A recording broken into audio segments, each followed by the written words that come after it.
আসসালামু আলাইকুম প্রিয় বন্ধুরা, আশা করি সবাই ভালো আছেন।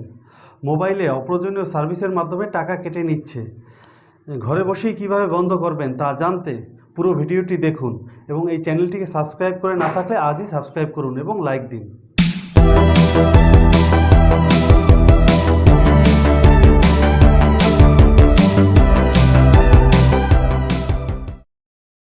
বর্তমানে মোবাইল ব্যবহার করে না এমন মানুষ পাওয়া দুষ্কর। আবার এই মোবাইলে থাকে অনেক সিম। আমাদের বিভিন্ন প্রয়োজনে সিমে আমরা বিভিন্ন সার্ভিস চালু করি, কখনো বা ভুলে বিভিন্ন সার্ভিস চালু হয়ে যায়, আবার কখনো কোম্পানিও বিভিন্ন সার্ভিস চালু করে দেয়। সার্ভিস যেভাবেই চালু হোক না কেন, মোবাইল থেকে ব্যালেন্স কাটতে থাকে। কাস্টমার কেয়ারে গিয়ে এই সমস্যার সমাধান করা যায়, কিন্তু অনেক সময় কাস্টমার কেয়ার খুঁজে পাওয়া যায় না বা কর্মব্যস্ততায় কাস্টমার কেয়ারে যাওয়ার সময় হয় না। আমি আপনাদের সব সিমের অপ্রয়োজনীয় সার্ভিস বন্ধ করার কোড বলবো, যাতে আপনি ঘরে বসেই আপনার এই অপ্রয়োজনীয় সার্ভিস বন্ধ করতে পারেন এবং আপনার মূল্যবান ব্যালেন্স রক্ষা করতে পারেন। প্রথমেই আসি গ্রামীণ ফোন।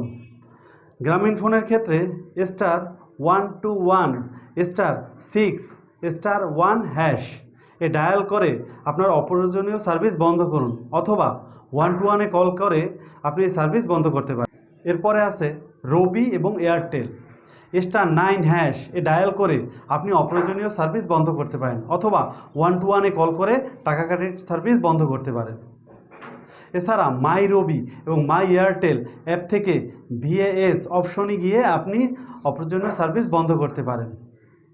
বাংলা লিঙ্ক *121*7*1*2*1# ডায়াল করে আপনি অপ্রয়োজনীয় সার্ভিস বন্ধ করতে পারেন, অথবা 121-এ কল করে সার্ভিস বন্ধ করতে পারেন। টেলিটক স্টপ অল লিখে মেসেজ দিন 335 এই নম্বরে, অথবা 121-এ কল করে টাকা কাটার সার্ভিস বন্ধ করতে পারেন। সার্ভিস বন্ধ করার পরও টাকা কাটলে 1000-এ ডায়াল করে BTRC-কে অভিযোগ করুন। বন্ধুরা, আজ এ পর্যন্ত। আমার ভিডিও যদি আপনাদের ভালো লেগে থাকে তবে চ্যানেলকে সাবস্ক্রাইব করুন এবং লাইক, কমেন্ট এবং শেয়ার করুন। ধন্যবাদ।